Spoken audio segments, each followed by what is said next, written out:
बिस्मिल्लाहिर्रहमानिर्रहीम। अस्सलाम वालेकुम व्यूअर, एक बार फिर माइक्रोसॉफ्ट ऑफिस पावर पॉइंट की लेक्चर नंबर 13 के साथ हाजिर खिदमत हूँ। व्यूअर, हम माइक्रोसॉफ्ट ऑफिस पावर पॉइंट के हवाले से डिस्कशन जारी रखे हुए हैं और हम आज क्या सीखने वाले हैं इस बात को जानने के लिए पावर पॉइंट पर चलते हैं। हम यहाँ से पावर पॉइंट पर चलते हैं और देखते हैं कि आज के लेक्चर में हम क्या बात करने वाले हैं। व्यूअर, हमने पिछले लेसन के अंदर हमने अपने पिक्चर के हवाले से डिस्कशन की थी, अपने इंसर्ट मेन्यू के अंदर हमने पिक्चर के हवाले से डिस्कशन की थी और आज के लेसन के अंदर हम पिक्चर के बाद ऑनलाइन पिक्चर के हवाले से डिस्कशन करेंगे। स्क्रीनशॉट, फोटो वाली बम और शेप, स्मार्ट आर्ट और चार्ट के हवाले से मैं कोशिश करूँगा कि यहाँ तक आज का लेसन में हम बात करें। व्यूअर, मैं एक न्यू स्लाइड ले लेता हूँ। यहाँ पर क्लिक करते हुए मैं न्यू स्लाइड पर क्लिक करूँगा और मैं एक स्लाइड ले लेता हूँ और उसके बाद व्यूअर हम बात करते हैं आगे। इन दोनों चीज़ों को मैं यहाँ से डिलीट कर देता हूँ क्योंकि इस चीज़ों की ज़रूरत नहीं है अभी फ़िलवक्त मुझे। मैं जस्ट इनको क्लिक करते हुए जस्ट सेलेक्ट करते हुए डिलीट कर देता हूँ।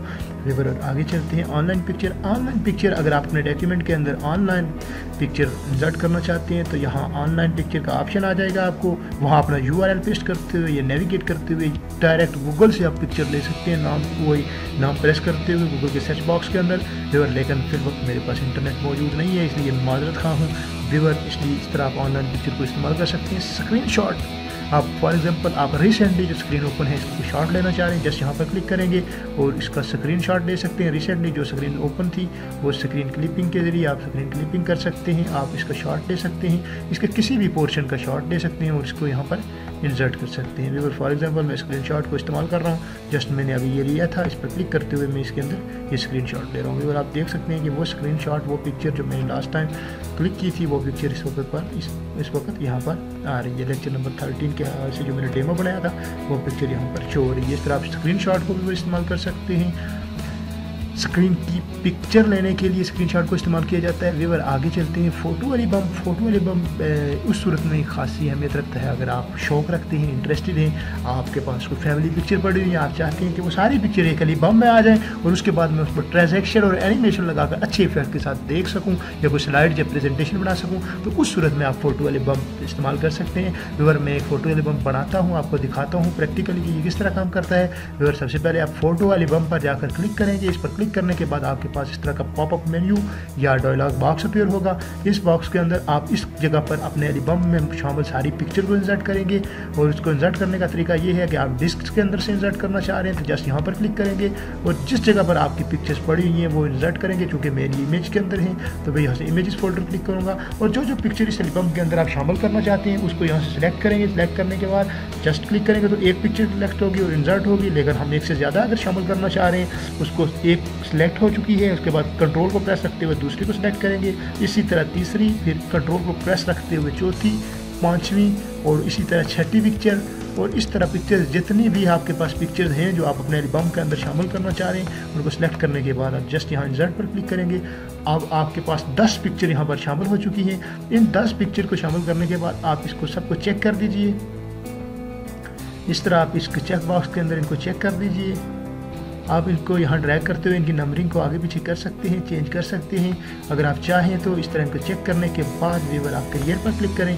अब आप देखेंगे कि नई स्लाइड आपके लिए तैयार हुई जिसका नाम आपका लिखा हुआ आ रहा है फ़ोटो वाली बम बाई, जो जिस बंदे ने आपके सिस्टम के अंदर विंडो की हुई है, जो इसका एडमिनिस्ट्रेटर है उसका नाम। और उसके बाद व्यूअर आप देख सकते हैं कि आपकी सारी पिक्चर की एक स्लाइड बन चुकी है। व्यूअर, अगर मैं इस पर ट्रांजैक्शन अप्लाई कर सकूं, क्योंकि मैं कबल वक्त होगा कि मैं ट्रांजैक्शन या एनिमेशन पर जाकर काम करता हूं, वो रूल की खिलाफ वर्जी होगी क्योंकि मैंने अभी तक उसके बारे में आपको कुछ बताया नहीं है। इसलिए मैंने पहले लेक्चर्स में या दूसरे लेक्चर में ये बात की थी कि जो चीज़ हम नहीं पढ़ चुके हैं उसके बारे में पहले से डिस्कस नहीं करेंगे ताकि आपके लिए कन्फ्यूजन पैदा ना हो। लेकिन अभी फ़िलवक्त जो मेरे पास ये बनी है स्लाइड्स, हम इन्हीं को देख लेते हैं, इनको चेक कर लेते हैं। हम इनको स्लाइड शो से यहाँ से चेक कर लेते हैं। तो व्यूअर, आप देख सकते हैं कि यहाँ से ये पिक्चर स्लाइड्स की सूरत में आप देख सकते हैं। जो मेरे सिस्टम के अंदर चंद एक पिक्चर्स पड़ी हुई थी और उन्हीं पर मैंने स्लाइड लगाई ताकि आपको मैं समझा सकूं कि किस तरह आप फ़ोटो वाली बम क्रिएट कर सकते हैं। तो व्यूअर, इस तरह आप फ़ोटो वाली बम क्रिएट कर सकते हैं। आपके पास अगर कोई फैमिली पिक्चर है, कोई वेडिंग की पिक्चर पड़ी हुई है तो आप इस तरह अपना नाम लिखते हुए, इस वाली बम का नाम लिखते हुए यहाँ पर आप नाम भी लिख सकते हैं। कोई नाम लिख सकते हैं, मैंने वैसे लिखा है, आई थिंक स्पेल भी इसका ठीक नहीं है। व्यूअर, इस तरह आप इसका नाम लिखते हुए आप अपनी वो picture, related picture, for example आपके पास पार्टी की पिक्चर है, कोई पार्टी के अलावा आपके पास कोई किसी पिकनिक पार्टी हो गई या ट्रिप की पिक्चर है तो आप उनको यहाँ पर शामिल करते हुए आप स्लाइड्स बना सकते हैं, एनिमेशन लगा सकते हैं, और आप जितनी भी मूवी मिक्सिंग देखते हैं वो तमाम इफेक्ट यहाँ से ले सकते हैं। इस पर कोई सॉन्ग भी इवन लगा सकते हैं, अगर बैकग्राउंड पर आप सॉन्ग लगाना चाहते हैं वो भी लगा सकते हैं। इंशाल्लाह वो भी देखेंगे कि हम किस तरह एनिमेटेड पिक्चर के साथ सॉन्ग को इस्तेमाल कर सकते हैं। इस तरह आज के लेक्चर में हमने बात की ऑनलाइन पिक्चर के हवाले से, स्क्रीनशॉट के हवाले से और फोटो एल्बम के हवाले से। इंशाल्लाह अपने गुज़श्ता लेसन में, चूँकि मैं कोशिश कर रहा था कि आज ही के लेसन में हम शेप, स्मार्ट आर्ट और चार्ट के हवाले से डिस्कस कर सकें, लेकिन मैं फिर वक्त मेरी तबीयत कुछ ठीक नहीं है, इस वजह से मैं अभी लेक्चर को जारी नहीं रख पा रहा। इसलिए अगले लेसन में इंशाल्लाह हम इन चीज़ों को डिस्कस करेंगे। अगले लेसन में हम इन चीज़ों को डिस्कस करेंगे। व्यूअर अभी तक के लिए इतना ही।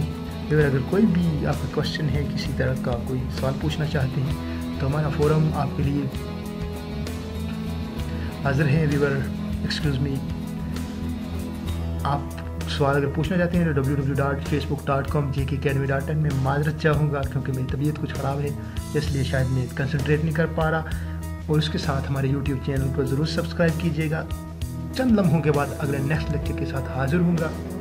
तब तक के लिए मुझे इजाज़त दीजिए। अपना बहुत सारा ख्याल रखिएगा, दुआओं में मुझे याद रखिएगा। अल्लाह हाफिज़।